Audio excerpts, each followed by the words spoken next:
You never walked away. Your kindness, it leads me to give you everything. I trust in you, Jesus, you are, oh, my rock and my shelter. I lean on you. Oh, Jesus, you are, you're my friend and redeemer. I trust in you. Oh, we trust in you, Lord. Well, welcome to Newsong Online. We're so glad that you're tuning in today. As we just enter into a time of worship, I encourage you to turn your hearts and your eyes to Him. God, we thank you that you are good, that you are faithful in every season. God, thank you that your love extends so far beyond our own comprehension. So today, God, I pray that as we enter in, as we gather together online as a community, would your presence, would your spirit just lead us today?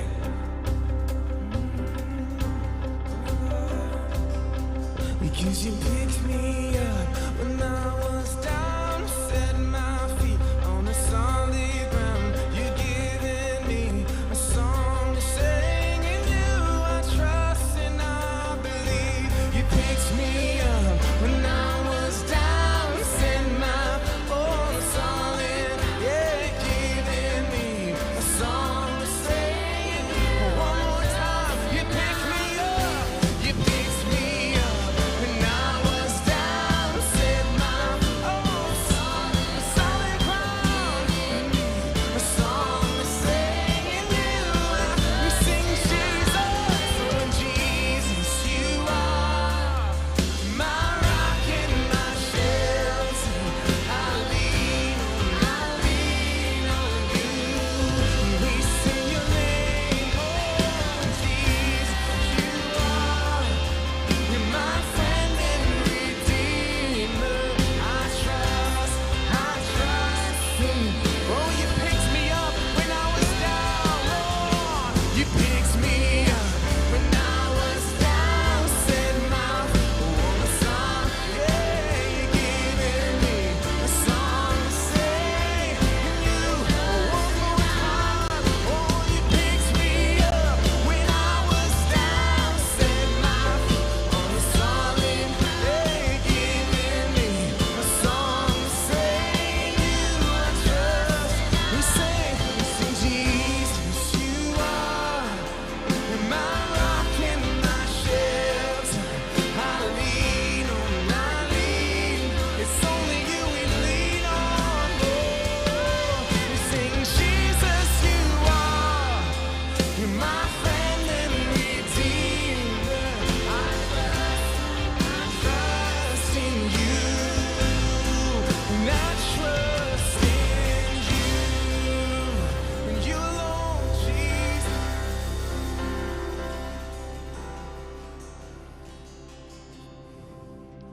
Yeah, God, we love you, and we thank you for your faithfulness in every season, God.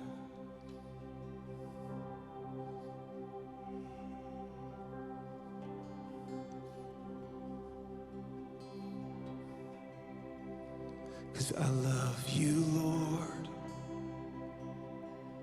when your mercy never fails me in all my days, and I've been held in your hands from the moment that I wake up until I lay my head, and I will sing of the goodness of God.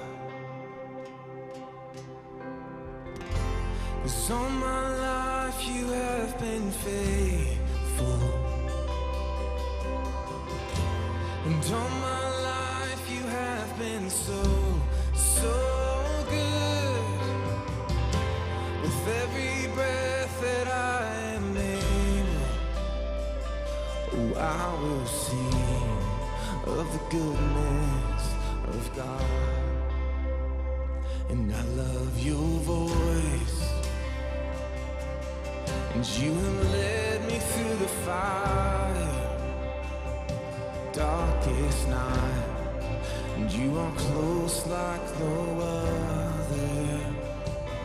I've known you as a father, I've known you as a friend, and I have lived in the goodness of God all my life.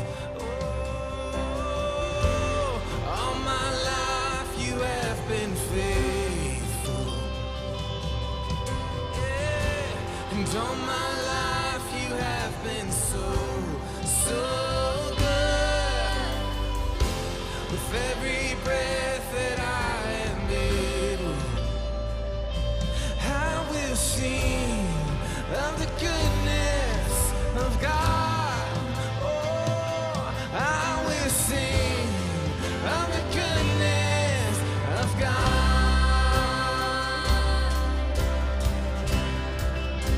Yeah. Oh, Jesus. Yeah. Your goodness, your goodness.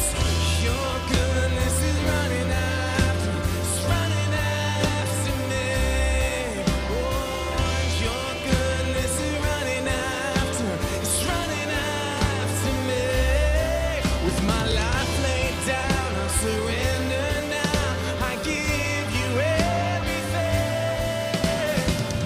Your goodness is running after, it's running after me. Your goodness is running after, it's running after me. Goodness, your goodness is running after, it's running after. With my life laid down, I surrender now. I give you everything.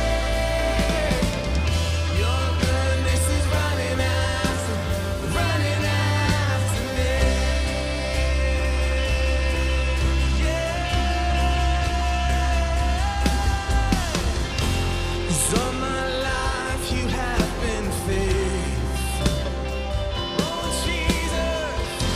'Cause all my life you have been so good.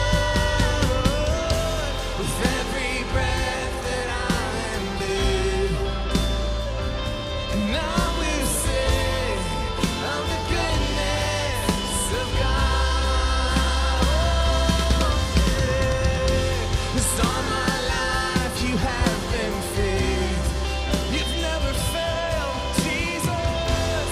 All my life you have been so good. With every breath that I am able, oh, and I will sing of the goodness of God. I will sing of the goodness of God. I will sing of the goodness of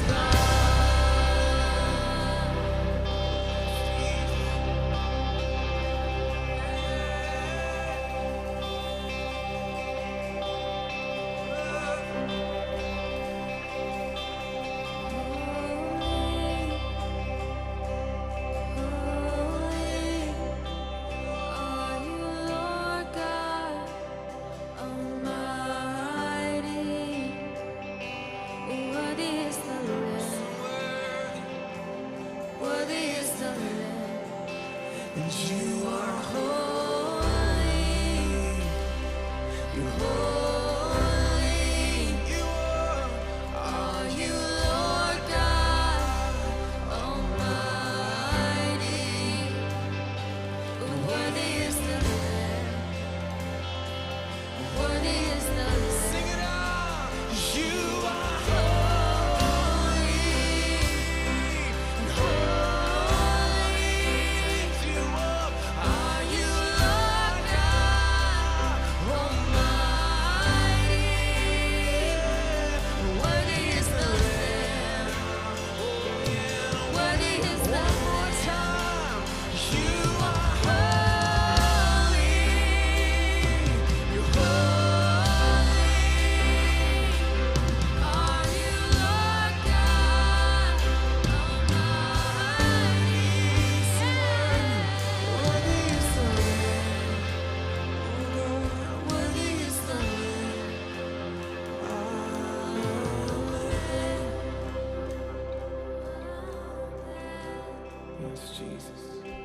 We just turn our eyes to you. We just take a moment just to rest our hearts. And we thank you that there's no one like you.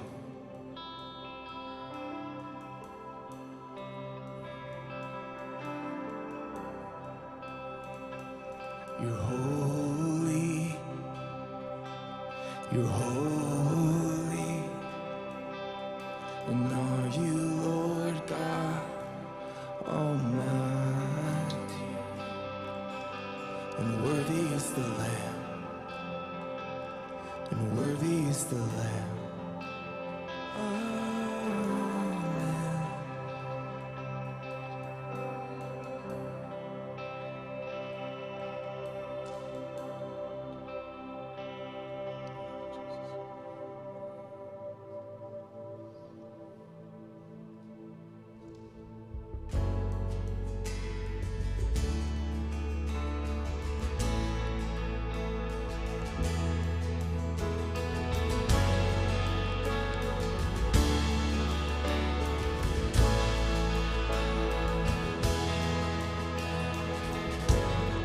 God of Abraham, you're the God of covenant, faithful promises.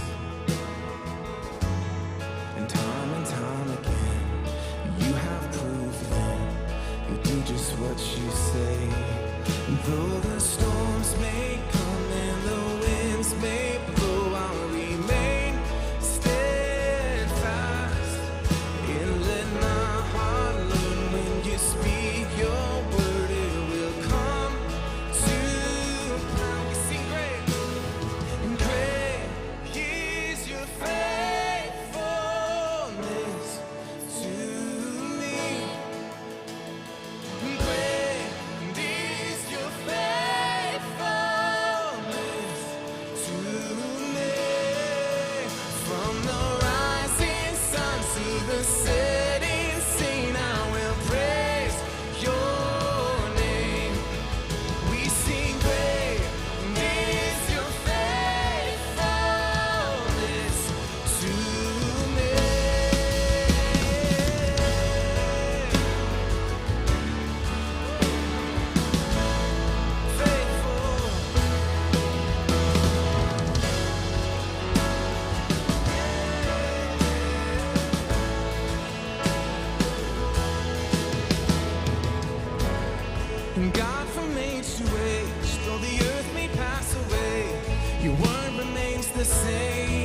you are faithful and you are good.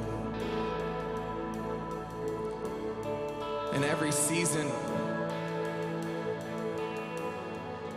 God, we just take a second just to remember your faithfulness. God, even this past season, Lord, through all the trials, through all the questioning, through all the pain, God, we know that you've been faithful time and time again. So God, as we step into this next season, even as a community, God, I pray that you would give us eyes of faith to see something new, to see what you're doing, to partner with you in a new way, Jesus. We love you. We thank you. Hey, we're so glad that you're tuning in to Newsong live stream today. I just want to say welcome. And right now, this is typically where we do a meet and greet. So I encourage you, if you're online or if you're with somebody, just turn to whoever you're next to and give them a hug. If you're online and you're by yourself, give us a like, give us a comment. You can share this stream. We're so glad that we have technology and we have the ability to engage together as a community online. We're so glad that you're tuning in today.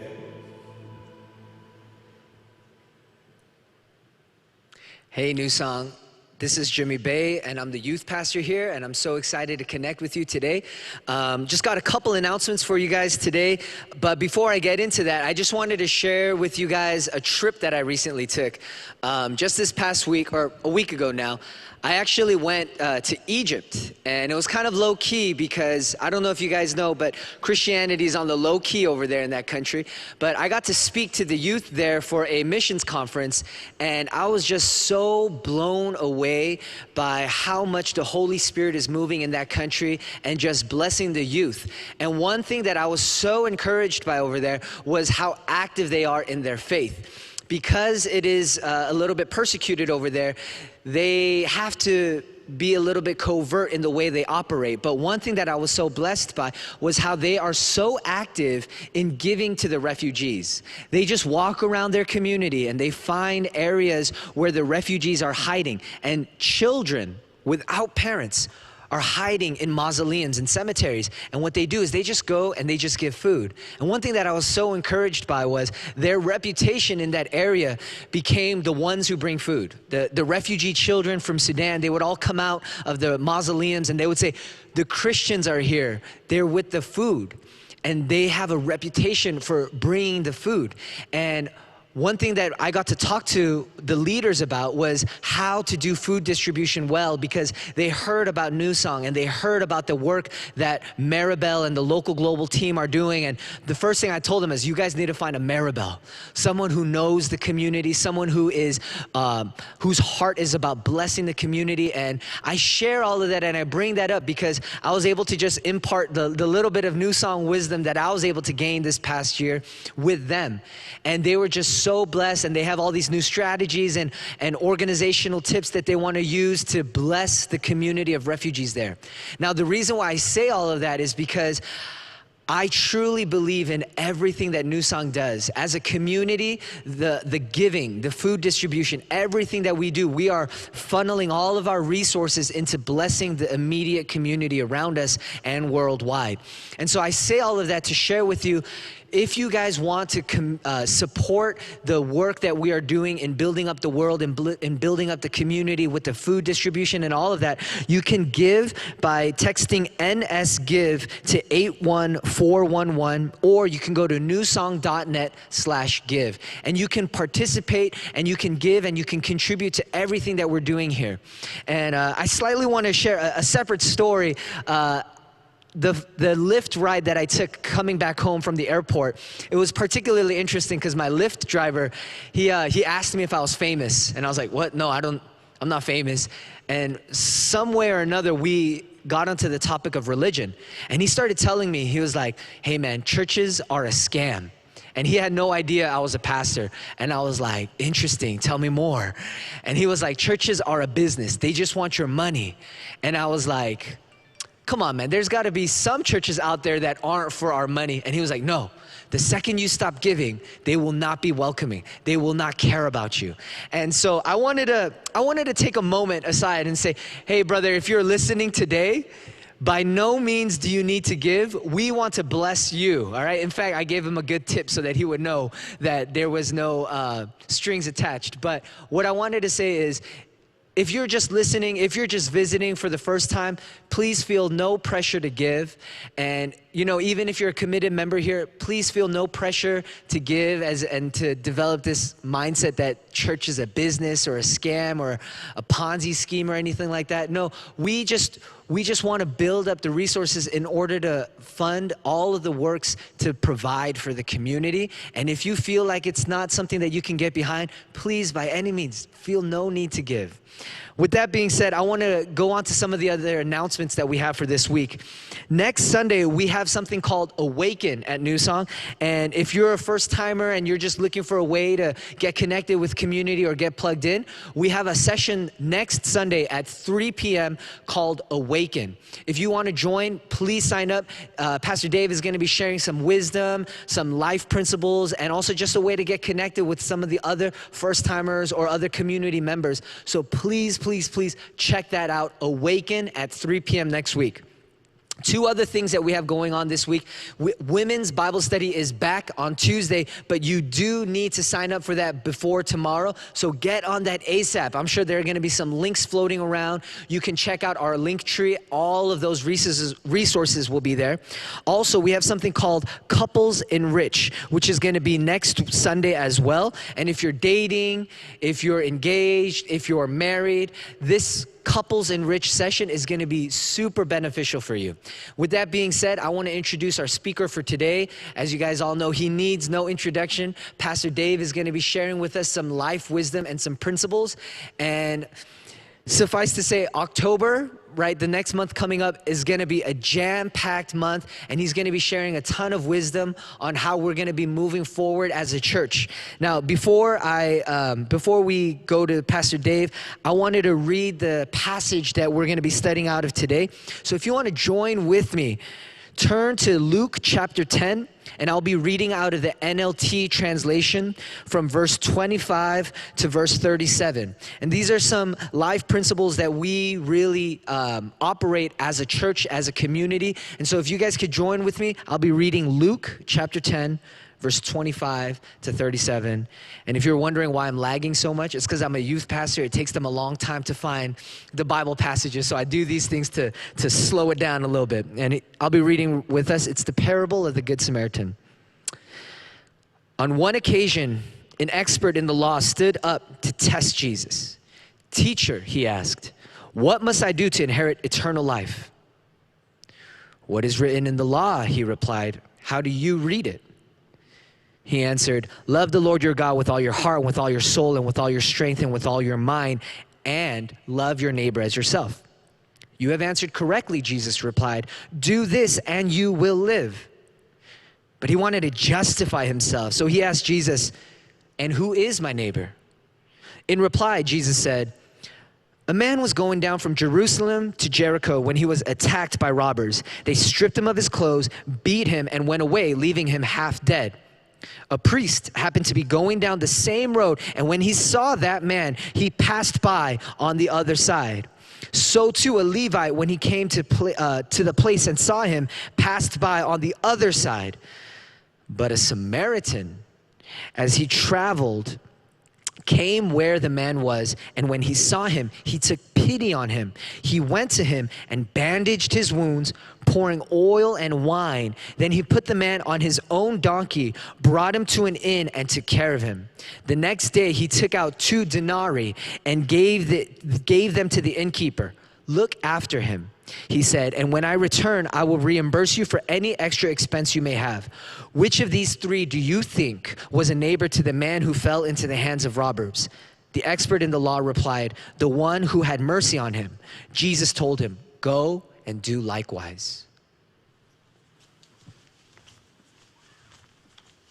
Thanks, Jimmy. Have you lately had this inner compulsion to get back to normal? If you're like a lot of people, that's a default thing. You want to get back to those rhythms again. But you often wonder, and you'll cry out to God, why do I still have to go through this? Why is this so long, and why is this so much more painful than I could have imagined? When I was thinking about this question this past week, I came to the conclusion that maybe we don't want to go back to normal. Maybe things should be different. Maybe there's some things that we're discovering that are quite beautiful. Things that we did when we were younger or things that we imagined, we're now able to do. For example, I'm cooking now. I'm making some pretty dang good food. Talk to my family about it, but I'm making some baume de queijo, which is that Brazilian cheese bread. Some of you have seen that online. I was waiting usually to go to Brazil to eat that. But now I can eat it in my own house, and it doesn't take me long. I don't even need to look at the recipe. I'm making some really good carrot cake. I love carrot cake, and I make it like the Korean style, which is, not too sweet. Leave out like half the sugar, and it is so good. So I'm cooking. I thought about when I was younger, I did it all the time, but my mom kicked me out of the kitchen. That's why I didn't cook as much. Not only am I cooking, I'm washing dishes. Yep, washing dishes. And I want to do it. Why? Well, because this COVID period of time, some of the companies I also work with, they've asked me to lead them in some mindfulness meditation exercises. And I found out a lot of these things, you just have to start breathing deeply, and then you're focused not on the future, but the present. You're trying to feel your body, what's going on in your head, and you do a body scan. You're smelling your surroundings, you're noticing the wind, whether it's blowing on your face or not. And I noticed these exercises cause me to be present, to be in the now. And then, so these exercises are somewhat pedantic, and they seem to be quite simple. I noticed how when I started washing dishes, when I had this one urge to be extra, servant-like in the house one day, and as I was doing, I said, wow, this reminds me of the mindfulness exercise. It forced me to be present. So I'm actually enjoying washing dishes, and I like seeing the kitchen clean. Maybe, just maybe, we don't want to go back to normal. Maybe there's some things that are good. Even with Zoom, right? Everybody's complaining, man, I'm having Zoom fatigue. But seriously, imagine the life down the road where you don't have to travel during the week to go to a meeting at night, when you've already been traveling all day long. Imagine your meetings taking half the time, where you don't have to get in the car and prepare for that moment. I think it's okay to have a Zoom meeting with a lot of the things that we have. Because there's usually just conversational pieces that are agenda items that we can work through really fast. I found that my Zoom calls forced me to be more efficient, more effective, get to the point. So maybe, again, we don't want to go back to normal. This inner conflict that I've been feeling, I'm sure you've been feeling it too. You're desiring to get back to that place which seems like it was a good place, but when you think about it, maybe it wasn't so good. This is true even with church. Right now, I'm sure a lot of pastors and leaders around the country and world are feeling, man, we got to get back to normal again. And so our quick default reaction is to do services. And so we're starting to do services. You'll see my friends, and I have really good colleagues, and they're great men and women. They're starting to do services again. And they're basically the same, but there's more social distancing. But they're going back to the singing. They're going back to listening to a sermon. And they're going back to even hey, let's do small groups and have Bible study. All that is great stuff. But the more I considered this, I said, I wonder, has this become the way we define worship around the world? That we would reduce it to singing, to listening to one person give a sermon, and then maybe if we're really deep, we're going to have a Bible study where we talk about the Word. And I said, does God really want us to go back to that when worship may be much more full than that? It may be more broad than that definition of it, because that definition is in a box, it's in one location, and it's with one person giving a message, and it's just us singing in a stationary place. Maybe there's a broader picture of worship. So as I was considering these things, I said, are we supposed to go back to norm? I was conflicted. I said, for some reason, I don't think we're supposed to go back to normal. There's something different. It's not that we can't sing, listen to a good message, and have Bible studies, but is there possibly something more that God wants us to really look at? Is there something deeper, something fuller that he wants us to experience?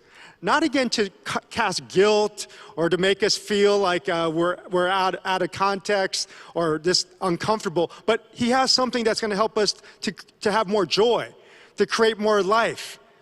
So what it came to was this. As I was meditating on it, I suddenly realized I know what's bothering me. I know what it is. And maybe if you think about it, it's you too. How could we go back to normal when we see society like it is?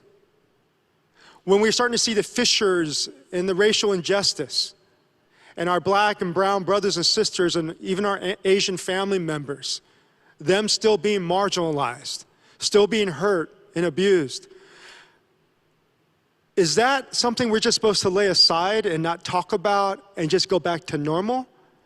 Is all the actions and energy that we're putting on into our Sunday gatherings and our Sunday focus, what if we put those resources into the city, into dealing with the people that are hurting? And then my mind went to that scripture that Jimmy read. And I know we talked about this. It was a key moment in Newsong a few months ago when we talked about Black Lives Matter and we talked about the LGBTQ communities and how love supersedes the law and how we're supposed to go after it, like the Samaritan. But I looked at this again. I said, it applies even to this day. And it's a passage that we can't just turn away from. When you think about this passage, I was reminded about, again, the religious teacher, the religious leader. When he saw the Jewish person on the side of the road who had gotten beaten up when it was about to die, he stayed on his side of the road. He still had work to do. He went back to normal. He saw it for a moment, but didn't strike his conscience. He didn't change his game. He stayed on his side of the road. He still had to go back to normal. Nothing could interrupt his purpose, he felt, his focus, which was a good thing. It was a good thing to worship God. It's a good thing to share about God. But he just stayed to the normal path. And then you looked at the ones that he would maybe mentor, the temple assistant in that same passage. So someone who was still religious, he goes a little bit further than his teacher, right? And he looks, he pauses, but then he goes back to his same old normal again. And so he's really following his mentor. And I feel, my God, this is such a perfect picture of the way I believe, if we're not careful, we as those who know Jesus or those who do church commonly, we'll see something and we'll know it's painful and we know it hurts somebody, but then we don't dwell upon it. We don't take time to listen and pause. We just immediately gravitate to the default, going back to, say it with me, the norm, normal. What I saw the Samaritan do, and when you look at this passage, you can tell it's a racial context because there's a highlighting of the Samaritan who's the half Jew, half Gentile. And then you have the Jewish one, which was like the power culture. They're the ones who had authority and they knew the law. They would memorize books of the Bible. But what was significant was how Jesus highlighted the Samaritan, the one who was considered the outcast amongst the Jewish population. He would be, or she would be like the hero that would come and love the Jewish person. What's extraordinary about this passage is how the Samaritan did not go back to his norm. I imagine this was his normal path, that he would go do business on a regular basis. It was his routine. But when he saw the Jewish person hurting, the Jewish person about to die, someone had abused him and hurt him, he had to stop. He could not go on. It disturbed him enough that he stopped the normal routine. And he spent time and he bandaged the wounds of the one who was hurting. He took personal responsibility. He didn't let someone else do it. He did it in that moment. He was so moved by it, it's like he got lost in it. It's like if your son or your daughter or your friend is hurt, you immediately stop because that's someone who's close to you. He had that same feeling for this individual. And then not only that, we see him then putting him on his own donkey, going the extra mile, staying with him that night. And then he gave the innkeeper some money to continue taking care of, again, over and beyond. But he didn't leave. He stopped what he was doing. So man, this has struck me like a ton of bricks this past week. I said, that's what the church needs to do.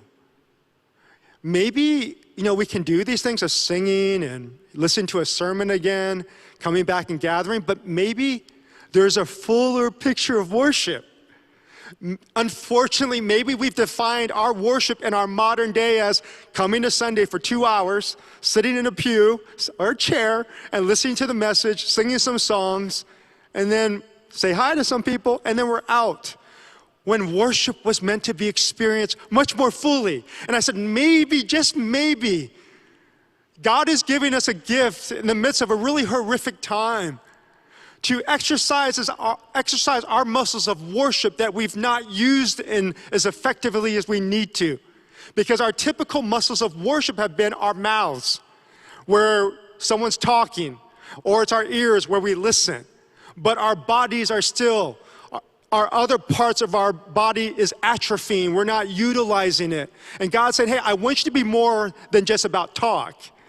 I want you to be more than about just declaration and speaking and forcing your language upon someone, or you just sitting and listening. I want you to understand what worship really is. And then this passage from Luke, it just hit me again. When this guy asked, like, what should I do? He came with Jesus with this question, and he says, love the Lord your God with all your heart, soul, and mind. And I said, man, that's worship.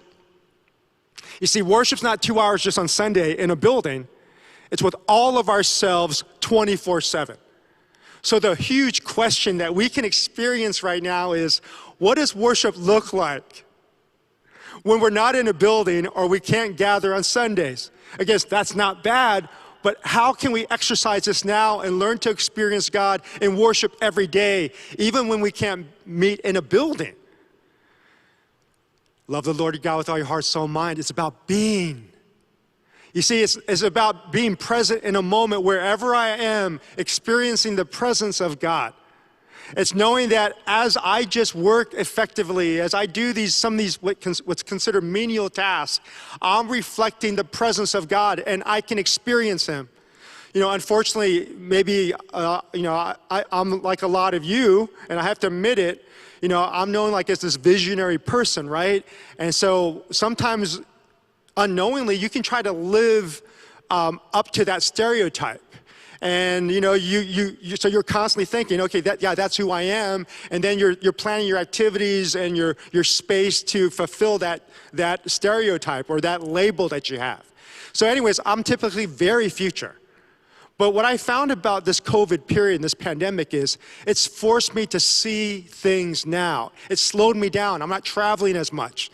And I'm able to see beauty all around me. I'm able to connect with people and do things I haven't done before. The gift is teaching me how to be, not just to be future-oriented.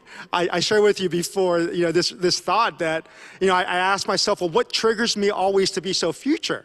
And I think it's because of my past. When I was going through the hard times with my family, with my mom and my dad divorcing and the separation, the depressions, all the crazy stuff that happened in our home, I just put myself on this future-oriented thought that, it really sucks right now. It's horrible. So someday when I get married, someday when I get a job, someday when I move. So I was always about this someday, this future orientation. And the truth is, I didn't stop. I was so future-oriented that I could not enjoy a moment. I couldn't smell the beauty all around me. I couldn't see it. In fact, celebrations were not normal for me. I would just want to get through it. Even vacations, I'm thinking about things that are going to happen after the vacation. My mind was rushing to what's ahead. When I think God wants to teach us like, hey, There's a moment right now where you can experience my presence. And you can lean in me, you can enjoy me. And even as you're enjoying me, watch what happens where the effect of your relationship with me is going to impact a ton of people around you. The joy that you have in experiencing my presence will shift things. So it's about being. And I know, because sometimes it's awkward, really awkward, because you'll have well-meaning Christian friends say, why don't you just preach Jesus? I mean, this is what this time's all about. Just preach Jesus. I mean, get back to the simplicity of the gospel, they'll say, which means like the truth of God, the wonderful good news of God. Just get back to the simplicity of it all. And I said, yes, and. You see, again, the muscle that we've developed is we preach Jesus all the time. We hear people preaching about it. We hear people like selling Jesus and how they witness. Or there's these bait and switches that we do. We're nice to people, so that. But maybe it's more than that. Maybe it's not just simply about, again, exercising the muscle of our lips, but worshiping God with our life. What does that really look like? So if you dig deeper into the scriptures, this is really great text from Isaiah chapter 58. And he defines what worship is beyond just being. I mean, he breaks it down. Check it out. This is what he says. Shout with the voice of a trumpet blast. Shout aloud. Don't be timid. Tell my people Israel of their sins. Yet they act so pious. They come to the temple every day, and they seem delighted to learn all about me.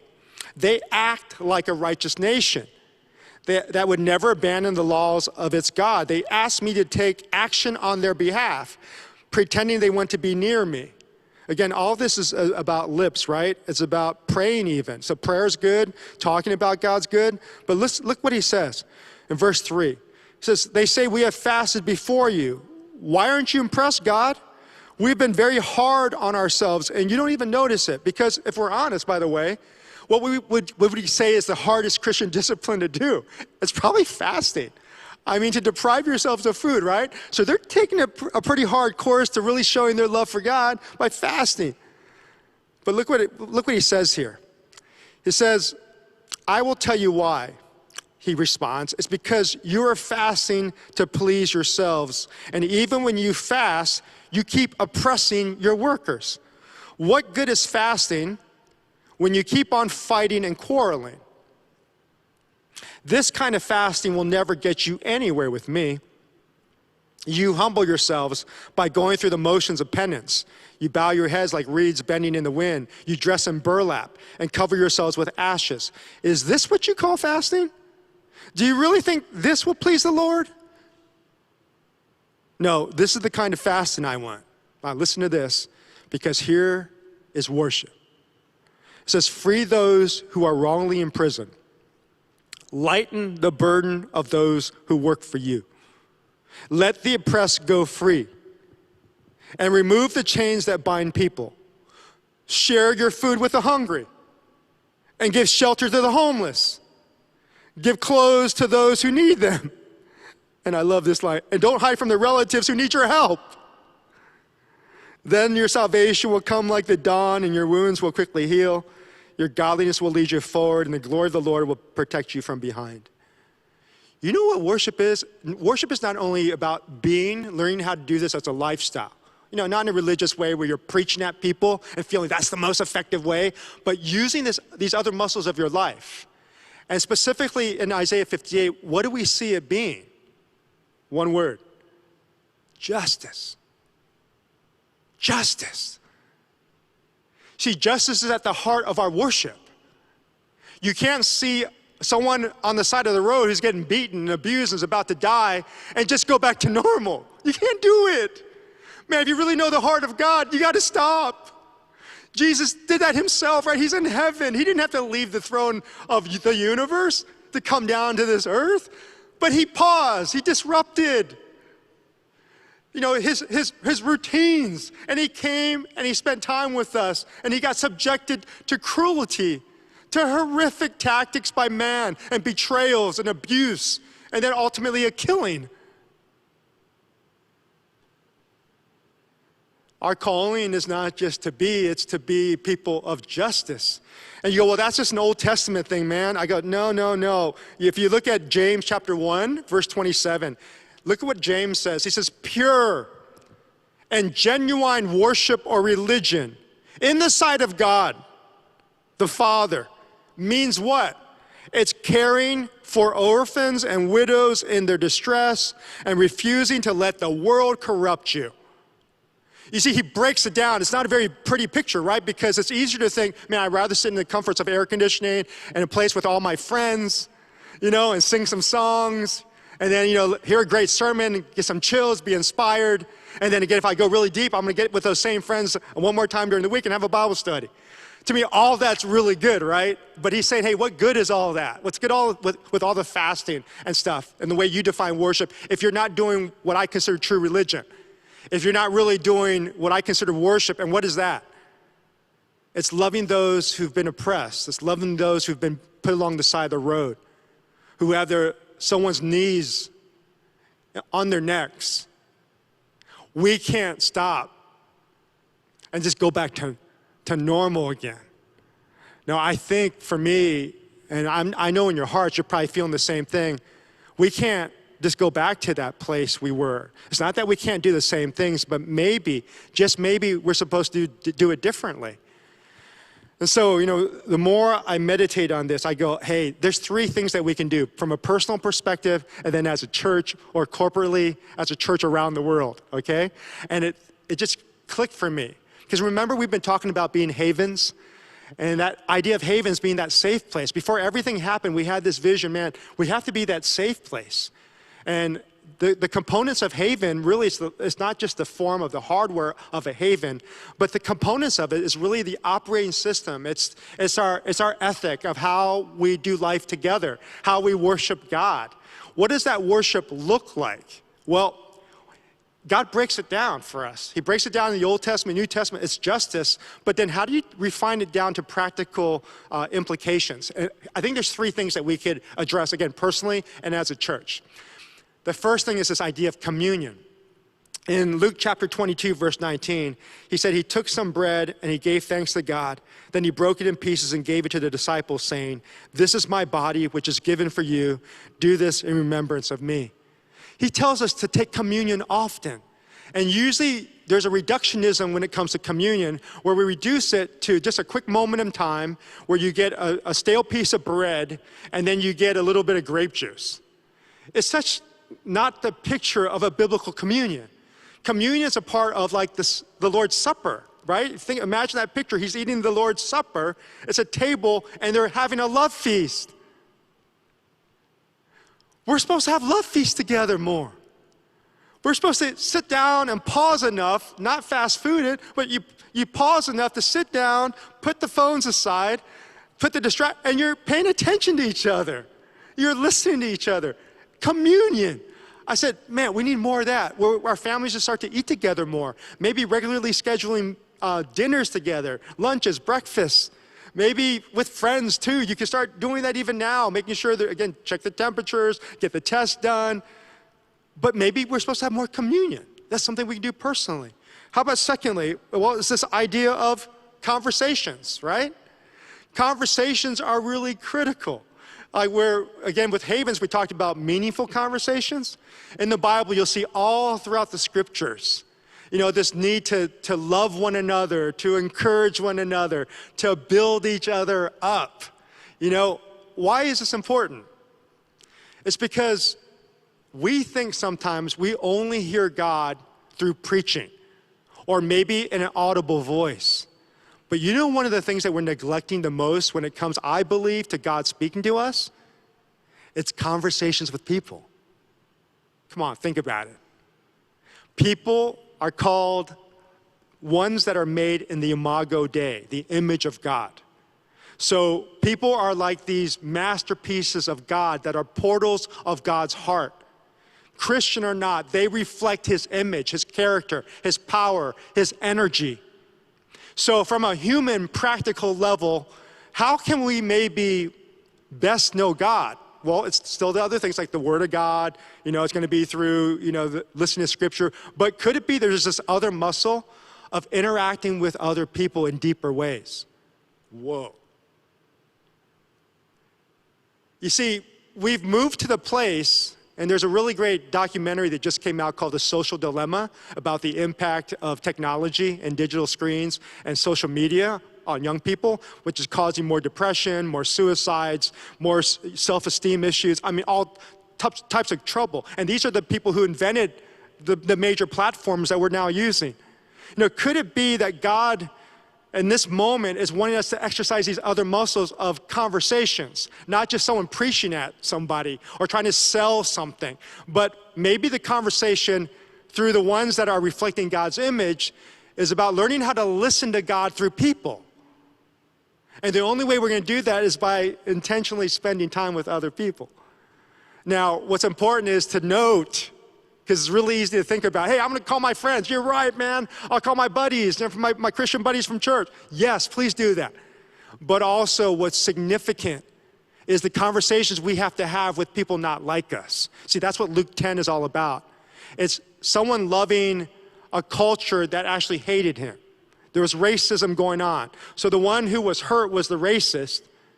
The Samaritan was the one who transcended that and went and spent time with the racist. So if we could take this from a bigger macro picture, it's learning to spend time with not only people that maybe have hurt you. Again, it's not putting yourself in physical danger. Don't do that. But the idea is, like, if someone's betrayed you or emotionally discourage you in some way, at some point at the right moment, don't be afraid to go address it. Go deal with it. But it also has to deal with our culture. People that are brown, that are black, people who are Asian or of Indian descent, whatever person is like in our area of a different culture, our conversations should be about connecting with them. And what should we do? You don't have to worry about using your mouth as much. It's about listening. And then as you listen, it's about action. You see, justice is the hard work of love. It's about taking what you see, what you hear, and then just like the Samaritan, he responded to the visual. He couldn't keep going on. He couldn't go back to normal. He had to stop, but he took action. See, worship is not simply a proclamation of something or us sitting in a building 2 hours in the week. It's actually an activation of our lives all throughout the week. It's learning how to be in the presence of God. So worship is not defined just, again, to a time segment in a one-dimensional place. But worship is everywhere we go, recognizing the presence of God, saying that as we live our lives, that God's worth it, man. He's the one I enjoy. He's the one that's giving me joy right now. And you just love people. It's activating that. But it's being a just person with your conversations and also, again, in your communion. And there's one more thing that we alluded to that's important personally, and that is generous activity. The Samaritan made sure to bandage them. So again, the most priceless commodity we have is to pause and to give someone our time. So it's not even our money, right? It's first our time. It's the most valuable thing we have. So when you spend time and focus on somebody and you're listening, you're learning, and then when you see a need, you're helping to bandage if you're supposed to. You're coming along, and then you're helping to transport, give access to resources that maybe that person doesn't have or couldn't get right now. When we start to do that, what is that? It's worship. So I believe this moment is really a moment we're supposed to get a much broader, beautiful picture of worship. It doesn't have to be relegated to one day. God said, hey, during this pandemic, this is my belief, during this pandemic, this pause is for you to see that there's other muscles that need to be developed, not just your lips or your ears. It's your activation of your life so that you don't have to look at your life as maybe like, 20% of your life is like God time. You could look at it like your whole life could be that. Imagine walking with God, feeling His presence, tapping into His supernatural power, seeing healings happen, people's lives transform, just simply as you do justice, as you reflect love, and you generously give. This is really the work of God. This is worship. So what does this mean for Newsong? All right, because we had our family here, and I know, man, I feel it too. I want to get back together. I love our family. We have such a unique community. It's wonderful. But if we follow those three initiatives, the personal ones that we're going to do of communion, conversations, and generous activity, how about if we do this? This is what we're planning in October. Okay, so we're going to start. I'm going to announce it right here. We're going to start doing public gatherings. all right? We're going to start it. But we're going to do it a little bit differently. We're going to exercise our other muscles of worship. Because I want you to see how powerful it is, not just to sit and listen to one person's sermon, but what if you could hear multiple sermons from your friends? So here you go. Here's the 3 initiatives that we're going to pursue starting in October. We're going to try it out, all right? So number 1, it's communion. We're going to have public gatherings on Sundays, just like at our worship time. We haven't decided exactly what time, sometime in the morning. We're going to have us gather together to do what? To take the Lord's Supper, to have a love feast. What's so great about our family at Newsong is we have some pretty great cooks. I mean, some chefs extraordinaire from the local restaurants. These are the great restaurants nearby us. We have collaborative partners that Seeds and Sparks, our community that cooks for us every Sunday when we're in person. They can lead us, and they're going to cook for us. They're going to help curate the collaborations. We're going to eat together. So let's just come to eat together. Again, with social distancing, with masks, all the physical things that we need to be careful about. But let's sit down and eat together. All right? If you're sick or you're still struggling, or you have questions about your health, then please stay home. We want you to get better. But if you're well, you're ready for social interaction. Not everybody has to do this. Don't feel any guilt or shame because, again, some of us, we'd rather just stay at home still to be totally safe. That's no problem. But there's a good group of people we're finding in our communities, like 30 to 50%, that are ready to say, you know what, I'm ready to come back together. But again, utilizing the social precautions. So we're going to do that. So we're going to have a love feast. We're going to do communion together because as we eat together, we remember Jesus. We feel his presence. And by the way, we're going to do a second thing here. We're going to have conversations. So the second initiative of conversations is we're going to hear each other's stories. So when you're sitting around the table, you're eating, ask each person around the table, hey, tell me a little bit about yourself. What were some of the painful things you've gone through or some of the highlights? Tell me more about you. And we're just going to listen without judgment. We're going to start to appreciate. Yeah, conversations, but not just with people that we know from Newsong, which is going to be great. It's going to be like a reunion. But this is what we're going to do. And I got really excited about this. I asked Maribel, I said, how many neighborhoods are around Newsong and Santa Ana? And she said 4. And then if you count the senior center, which is right down the road, this big high-rise building that's within walking distance, it's 5. And then it's not even counting schools, elementary schools or Santa Ana College. You probably could add 5 more type of neighborhoods or networks. I said, what if we do this? What if the conversations we have are not just with us, but it's us like being like the Samaritan and going to another culture and us getting to know our neighbors. So this is our plan. One of our most attended things that we've done during the pandemic is the prayer walk. So, we're going to eat together, but one of the activities that we're going to do for the next few weeks is our hope is we're going to pick a neighborhood and we're going to do like prayer walks through the neighborhood. Just ask God to bless the neighborhood. And then if possible, maybe we'll see some neighbors and we can just say hi. And there may be some neighbors that just want to talk. Who are you guys? Like, what are you doing? And we could just say, hey, we're Newsong down the street and we love you guys. Any way we can support you, let us know. Because, our church is meant to serve the community. We're going to do these prayer walks. So we're going to activate it. We're going to use the muscles of our feet and our hands to be generous to people around us. And maybe what we can do too, possibly, instead of people coming to us for food, maybe sometimes we can prepare even baskets of food from our houses. Or baskets of food here at Newsong, and then we pass it out as we go to the neighborhoods. That's what Jesus did. If you look at his life, more than inviting people to a building and to a service, he was inviting people to himself. He was being the presence of God in the city, in the community. His worship was constant. He was always looking for where the Father's working. And then the third thing as a church, that's I think really big. So we talk about conversations that we're going to have. We'll do prayer walks. We're going to eat around the table, do the Lord's table, communion. But the third thing, what are we going to do? We're going to be focused upon generous giving, a generous activation. I'm so proud of Newsong because the church has done such great things that the leadership of Rahana, the team, the leadership team here, the board. Literally, when you give to Newsong, the money doesn't go mostly to the buildings at all. That's paid for by our leasing. The money that people give, that resource, is going towards like the people who are leading the movements, who are equipping you, who are teaching you, who are training you. It goes towards the ministry needs. And so to me, I'm really proud that we've shifted that. I'm proud of the fact that we moved from Irvine into Santa Ana because we said we want to be with those different than us. I'm proud of the fact that we have the Mix Academy. We're feeding a couple thousand people a week. I mean, there's a lot of great things. And we're even doing like an academy where you can take different classes. You can learn how to make cookies. I mean, you can learn how to do like craft stuff.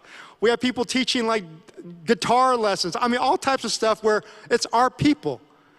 But I think what we could do too, as we look to the future, when we think about generosity, what if we continue to develop people? What if instead of just having like internships, we have residencies? Where those who lose jobs, those are looking to pivot, because that's going to happen more in the next 5 or 10 years. What if we started training people, like this is an academy, an incubator, on getting ready for what's ahead, so that they have a spiritual IQ, we call it SQ, and they're able to engage the world, not just from the typical way of the past, where worship's just on Sunday and then it's their real work during the week. But what if we could help develop people in our incubator, in our residency model, where you can come and you can learn and volunteer, and then we could help serve you by equipping you to know how to lead in the world. We like to do residencies like that. We like to create a venture fund, an angel fund. I've already talked to some really great finance people who are putting together a model for us to be able to not just support like missionaries and pastors, but what if we support entrepreneurs and your great ideas? We're close to launching this by the beginning of next year. It's so crazy. It's a dream that's come true. So there's generous activity that we can do as a church. And I'm sure as you spend time with God, God will give you more ideas that we can share amongst each other. So as a church, what are we going to do? We're going to do the communion. We're going to eat together starting in October. We'll gather together to have a love feast, a true Lord's Supper. And then secondly, we're going to have conversations with each other, but then with our neighbors, people not like us. And you may want to invite friends who don't normally connect to God. Bring them to this. It's going to be wonderful. And then thirdly, we're going to relook and examine our generous activity. I mean, if there's ever time to give, man, we should be giving everything right now. This is such a moment that people are spiritually hungry. So, my sister, I want to honor her. She's been by my side for 50 plus years. Here's a picture of her I want to show you, okay? She celebrated her birthday this past week. And, my daughter found this picture, and I looked at it, and I love the picture. Just take a look at this. You see Chong there, she is so happy. She's laughing. And when I look at that, it brought tears to my eyes because that's the way my sister's been, like, ever since I've known her.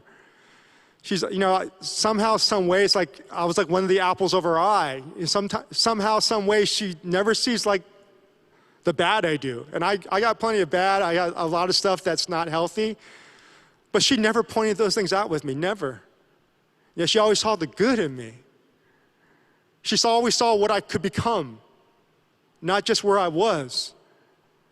When the stuff went down and my world turned upside down, when my mom and dad divorced, when my mom was drinking, and when there were struggles in our family when I was a kid, my sister became like my mom. When I went to university and she couldn't go, she was the one working, helping to support me, so that I could finish university. When I had doubts about my speaking abilities, because I'm an introvert, I have to always have these self-talks, even to this day, to get up there and share and think confidently, all the stuff. When I was struggling with my identity and whether I could even speak in front of anybody in high school, I would say stuff, but my sister would come up to me, even though I know I flubbed up, and said, "Dave, that was so great. You're going to be a great communicator. Way to go. That was awesome." My sister has cheered me on ever since I was a kid. And not only has she done that, but you know what else my sister Chong has done that a lot of you don't know? Every time I had to move after I graduated from seminary, every time I moved to a different position, my sister and her family, her husband Eric, who's like my brother, literal brother, they would move too. They would have their business built up. They had their network is all established. They would uproot just to come and be with me still. My sister is and was a haven. My sister is and was the Good Samaritan to me. Newsong, this is what we do. We want to worship God not only with our mouths on a Sunday morning during 2 hours. We want to worship God beyond just listening to one preacher give his idea or her idea of an interpretation of Scripture. We want to learn how to interact with one another, because as we interact with one another in our city and those not like us, we do the act of worship, which is justice, which is agape love. Never can we become more like Jesus than when we become like that Good Samaritan, that one who leaves the norm, disrupts things, and stays with the one who's been hurt. Would you bow with me for a word of prayer, and then we'll close with a song. Father, this is something that we all have to figure out, and we're at different places when it comes to this journey during the pandemic. And it's our compulsion, it's our natural reaction, which is not bad, to get back to normal, to offer ourselves a sense of security again. But God, I look at this period of time, and it seems like it keeps going on, and there's a talk of a resurgence again, another rise of reaction, and of people getting sick in the fall, along with the flu. So this doesn't seem like it's going away. And God, we know you didn't cause this, but we know you could transform this, that you could allow this to be a greenhouse for us, that we don't have to stop growing, that there's other muscles that you want us to exercise, to fully experience you. This period of time, I know, wasn't meant to harm us or to discourage us, but to see your beauty, to be faithful in the things that you called us to do and become. So Father, help us to love you with all our heart, soul, and mind every day of the week. Help us not to exercise just with our lips, but with our lives. Help us to hear your voice, not just through a sermon, but help us to hear your voice through one another as we hear the stories amongst each other in our communities. God, awaken these muscles in us, stimulate them in a way that we can vigorously use them, so that when that moment comes, when we're going back to the routines again, that we are changed then, that we become totally new, and we have this fuller, beautiful understanding of what life is with you every day of the week. We don't have to wait till we get to heaven to enjoy your presence, to enjoy you. We can do it now. So God, we claim that for our lives. In the name of the Father, and of the Son, and of the Holy Spirit. Amen.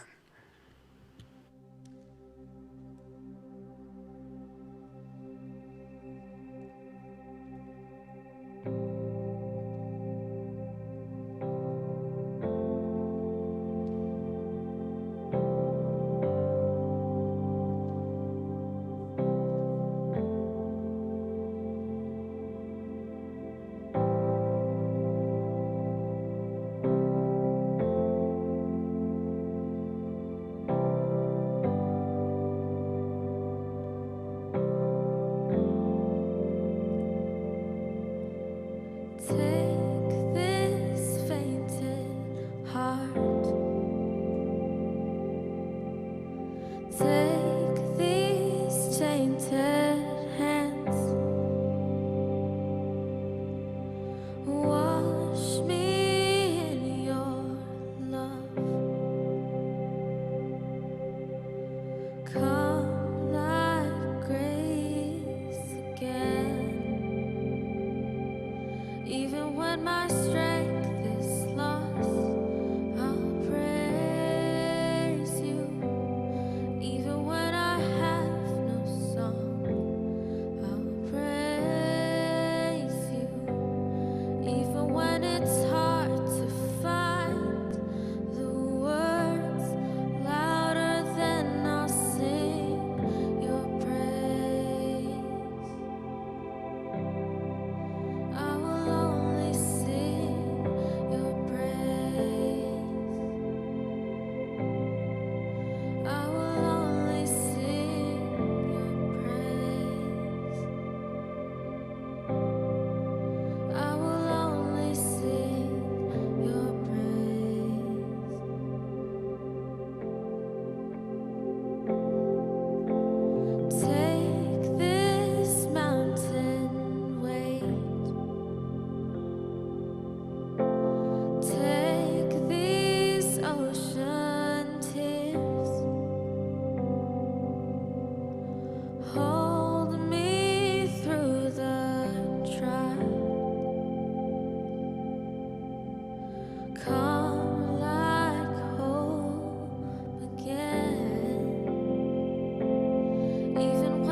with the depths of night closing in. I'm led by the light of the stars and the journey ahead is uncharted